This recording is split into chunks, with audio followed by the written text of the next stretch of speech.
Good morning everyone, the time is currently 8. It's Saturday 27th of December and today I'm going to go on the biggest run I've ever been on.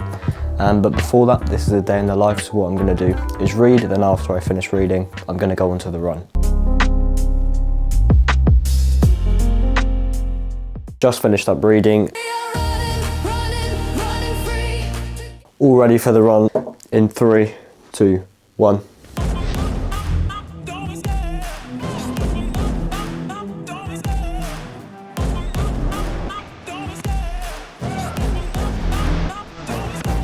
Love the chase and the hunt, and I set the pace when I'm running. I always take what I want and I always give it 100. Don't need a bank, no I'm funded. Play the game like it's nothing.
So I just got back off of the run. Here's a blank editing page, so the first step is to add all of the clips in. All of the clips have been added in here. So here's the hook. So that was kind of just to add a bit of perspective and a bit of focus and autofocus on me here with blurriness, I suppose, here. Just to try and make it look a bit more cinematic.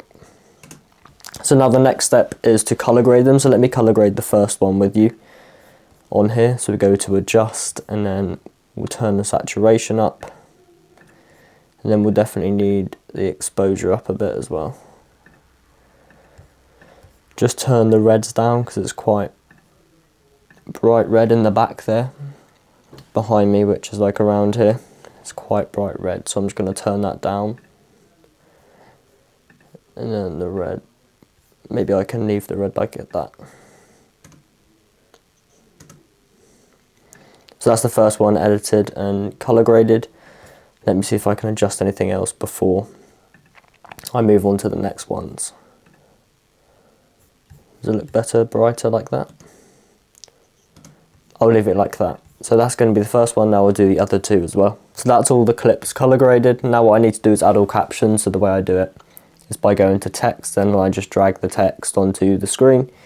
And I could use the Instagram Edits app, and that can be quite helpful, but I prefer to have the bolder looking text, and CapCut doesn't actually, not CapCut, sorry, Instagram Edits doesn't actually have the more bold looking text, the one that I'm after. So that's why I do it on here. It just makes it look a bit more bold and stand out a bit more. That's all the captions done, so next on the list is to add the music to it. Sorry, I just forgot to mention that I do have B-roll that I filmed, so I filmed some B-roll to put over the actual clips, so it changes to the B-rolls, so I'm going to add those in now, then show you all the B-rolls, and then I'll add the music. So I'll play you the whole video. I know you don't have any audio and can't actually hear it, but when I've completed the whole thing with music, then I'll play it all to you. But here's just the visuals.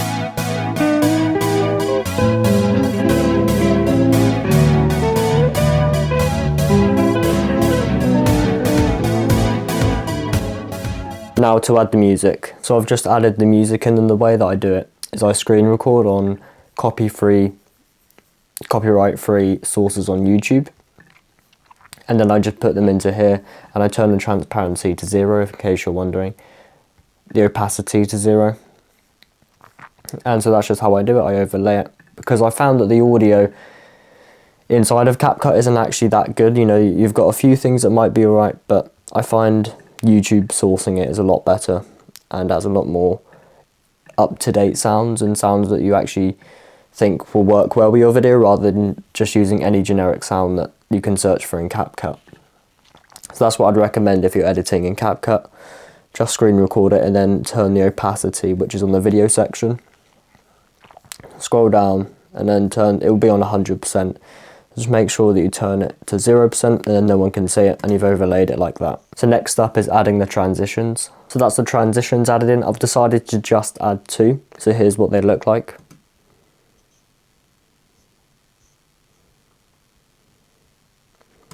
And those are the 2 transitions. So now I need to add music effects to the transition. So for this one, it will be a camera flicker, and then this one, it will be a whoosh sound. So we actually added 2 things. Let me show you. So the first one is a red ring that goes around Find Your Why, just to emphasize it a bit more at the end. Then I added all the sound effects down here as well. So the click of a camera, the whoosh, and that's the video done. So let me show you the whole thing put together. Just remember, when doing something you have an extreme passion for, have a why, have a reason that you're doing it, and that will push you forward, even in the moments when you don't feel like doing it. So get out there and find your why. Let me know what you think of it. Do you like it? Do you not like it? How could I improve?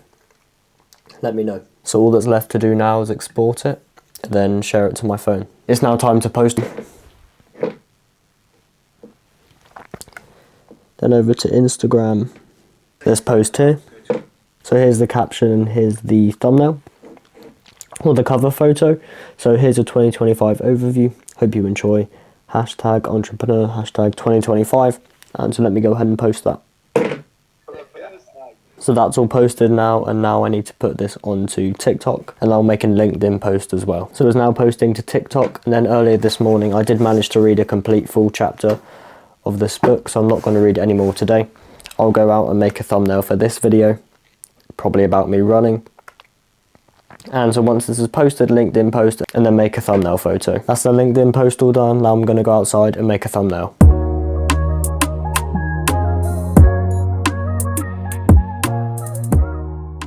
All finished with that, so now what I'm going to do is hop onto the laptop and learn as much as I possibly can. Just research a few topics I'm interested in and try and understand as much as I can about the industry and my January plans and how I'm going to structure my outreach and how I want to do it.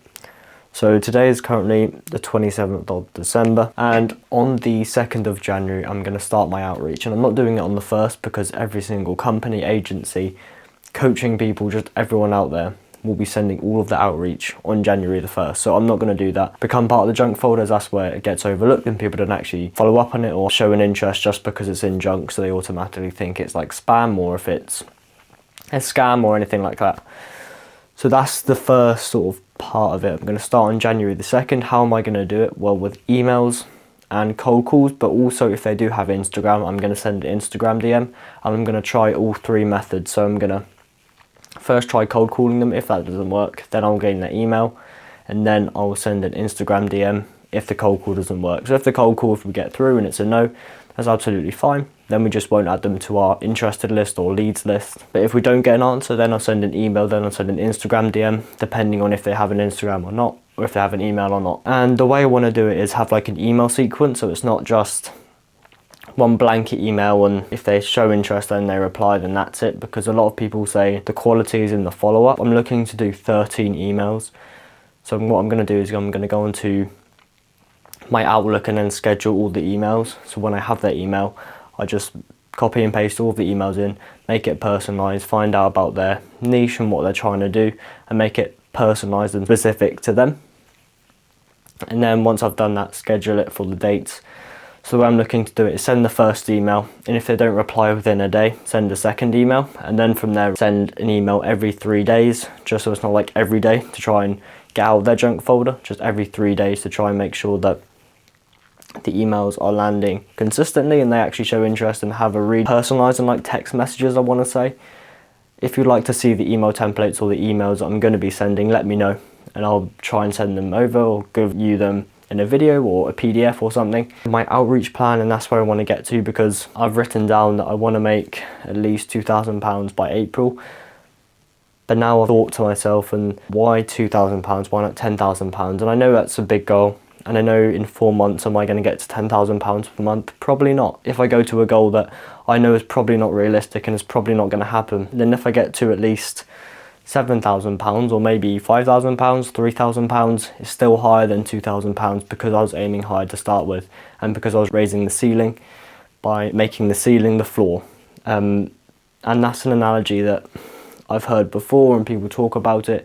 It's all about flipping your expectations. If you currently have a big thing and you put £20,000 per month on a pedestal, flip that and just make that the absolute standard that you'll accept, and watch yourself grow, watch yourself learn. And that's, if you're thinking you want to make like £30,000 per month, then just look at that £30,000 per month and you have it on a pedestal. You think it's something that is so unachievable, we'll just make it the very standard of what you want to achieve and make £50,000 the pedestal. And it just puts you in this position of you won't accept anything less than £30,000 per month, and that you always constantly strive to get there, because that's just the standard, that's the basic, that's everything that you must or have to achieve for that month, for that year, whatever it may be.